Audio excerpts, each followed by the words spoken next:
Assalamualaikum warahmatullahi wabarakatuh.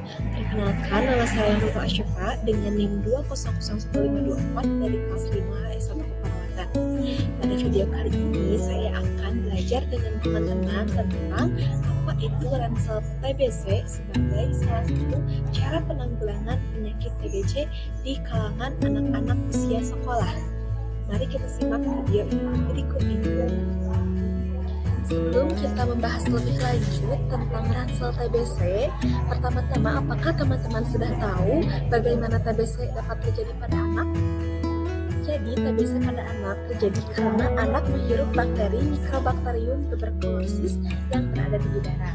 Bakteri tersebut kemudian berdiam di paru-paru dan dapat berkembang ke bagian tubuh yang lain seperti tulang belakang, ginjal, dan bahkan otak. Anak-anak yang terkena TBC atau tuberkulosis kemungkinan tidak tertular dari anak-anak yang seusianya, melainkan dari orang dewasa yang menderita penyakit tersebut. Lalu di sini ransel TBC hadir sebagai penanggulangan TBC pada anak. Jadi apa itu ransel TBC? Ransel TBC adalah sebutan untuk gerakan bersama menuju eliminasi TBC. Gerakan ini merupakan konsep penanggulangan TBC teman sekolah.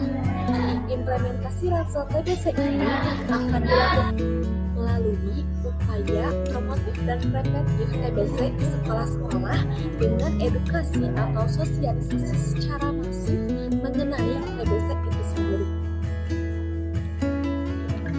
Untuk materi selanjutnya, kita akan mencari tahu tentang bagaimana penyakit TBC ini dapat menular pada anak.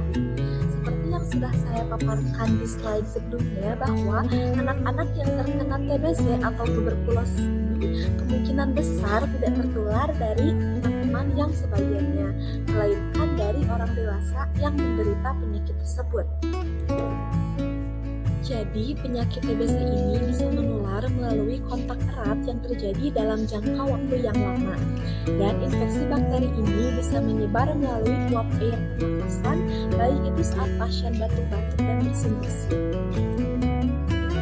Selain kontak langsung saat pasien batuk atau bersin tanpa memakai masker, penularan TBC pada anak juga dapat terjadi melalui kontak dengan pakaian, peralatan makan, peralatan mandi, dan lain sebagainya yang sudah terkontaminasi dengan bakteri Mycobacterium tuberculosis tersebut. Upaya kesehatan yang dapat dilakukan dari ransel TBC sebagai pencegahan TBC pada anak di usia sekolah ini dapat dilakukan dengan dua cara. Cara yang pertama adalah upaya kesehatan yang dilakukan secara promotif. Dapat dilakukan dengan 6 langkah. Langkah yang pertama adalah jadikan sekolah bebas asap rokok. Jangan biarkan para pegawai, guru, dan lain-lainnya merokok di lingkungan sekolah. Lingkungan sekolah harus sangat bebas dari asap rokok. Yang kedua adalah menerapkan etika batuk atau bersin. Yang ketiga adalah menerapkan penggunaan masker, terutama ketika tubuh dalam kondisi yang kurang fit seperti ketika terserang flu atau batuk dan penyakit lain. Yang keempat adalah membuang sampah pada tempatnya. Tidak melakukan buang sampah sembarangan karena sampah bisa dapat mengandung bakteri Mycobacterium tuberculosis yang dapat terhirup dan tercemar ke dalam tubuh. Yang keempat adalah kita dapat berperan aktif secara sosial dalam gerakan sekolah peduli TBC. Dan yang terakhir adalah menerapkan perilaku hidup bersih di sekolah, seperti salah satunya adalah dengan rajin mencuci tangan. Lalu langkah selanjutnya dari ransel TBC adalah dengan melakukan upaya kesehatan preventif atau upaya kesehatan pencegahan. Cara yang dapat dilakukan dari upaya pencegahan preventif ini yang pertama adalah dengan cara screening. Screening adalah salah satu bentuk dari pelayanan kesehatan yang bertujuan untuk mendeteksi dini siswa yang memiliki masalah kesehatan agar segera mendapatkan penanganan sedini mungkin serta tersedianya data atau informasi untuk menilai perkembangan kesehatan peserta didik tersebut. Cara yang kedua adalah dengan cara memeriksakan kesehatan secara dini. Pemeriksaan kesehatan secara dini ini dapat dilakukan di instansi kesehatan seperti puskesmas, klinik, dan rumah sakit. Lalu cara yang terakhir dengan mengkonsumsi menu yang seimbang, yaitu seimbang dari protein, serat, dan karbohidrat. Jika kita mengkonsumsi makanan yang seimbang, maka daya tahan tubuh kita akan meningkat sehingga ada kemungkinan bahwa bakteri itu tidak akan masuk ke tubuh kita jika pertahanan tubuh kita itu kuat. Selanjutnya saya akan menjelaskan tentang tips patuh minum obat tuberkulosis. Jika seseorang sudah terkena tuberkulosis, maka apakah tuberkulosis itu dapat diobati? Jadi tuberkulosis masih bisa diobati. Tujuan pengobatannya adalah antara lain untuk menyembuhkan, memperbaiki produktivitas serta kualitas hidup, mencegah terjadinya kematian atau dampak lain yang lebih buruk, mencegah terjadinya kekambuhan, menurunkan penularan, dan mencegah penularan TB resisten obat. Lalu tips yang bisa dilakukan agar penderita TB senantiasa patuh minum obat akan saya jelaskan dalam beberapa langkah. Langkah yang pertama adalah menjaga komitmen pengobatan. Kiat untuk menjalani pengobatan perlu dijaga dengan adanya komitmen untuk menjalani pengobatan hingga tuntas.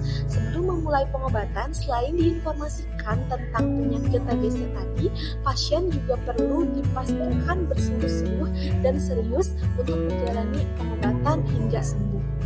Lalu yang kedua adalah perlu adanya dukungan pengobatan. Dukungan keluarga sebagai orang yang terdekat dan dihormati oleh pasien diharapkan dapat membantu pasien untuk lebih termotivasi dan pasien menjalani pengobatan hingga selesai sesuai dengan petunjuk tenaga kesehatan sehingga tujuan pengobatan tadi dapat segera tercapai. Lalu yang ketiga adalah dengan menempatkan obat di tempat yang mudah terjangkau atau mudah dilihat. Cara lain agar tidak lupa untuk terus taat minum obat TBC adalah dengan menggunakan kotak obat. Penggunaannya sangat berguna bagi orang-orang yang mengkonsumsi obat secara rutin setiap hari agar tidak lupa. Selain disimpan dalam suhu normal, pastikan untuk menyimpan kotak obat ini di tempat-tempat yang mudah dijangkau oleh pasien sehingga pasien tidak mudah lupa meminum obat TBC-nya. Tips patuh minum obat anti tuberkulosis yang keempat adalah dengan cara tetap menjaga komitmen pengobatan. Setiap harinya setelah berhasil mengikuti aturan minum obat TBC dengan benar, berilah tanda di kalender. Tanda penanggalan awal minum obat sampai dengan terakhir kapan minum obat setiap hari. Ini dilakukan dengan tujuan untuk mencegah kelupaan minum obat. Lalu tips yang terakhir adalah dengan adanya pengawas minum obat atau PMO. Pastikan bahwa pasien menelan seluruh obat yang diberikan sesuai dengan anjuran dan diawasi langsung oleh pengawas minum obat atau PMO. Nah, PMO ini siapa? PMO ini dapat berasal dari petugas kesehatan, tenaga kesehatan, guru, anggota PKK, tokoh masyarakat, dan atau anggota keluarga pasien.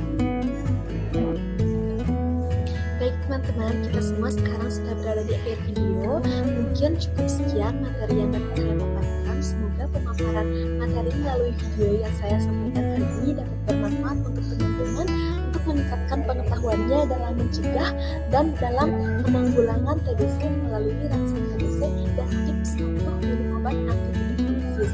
Semoga kita semua senantiasa berada dalam lindungan dan berada dalam kesehatan yang baik dan sejahtera. Sekian yang dapat saya sampaikan. Sampai bertemu di video selanjutnya. Bye-bye.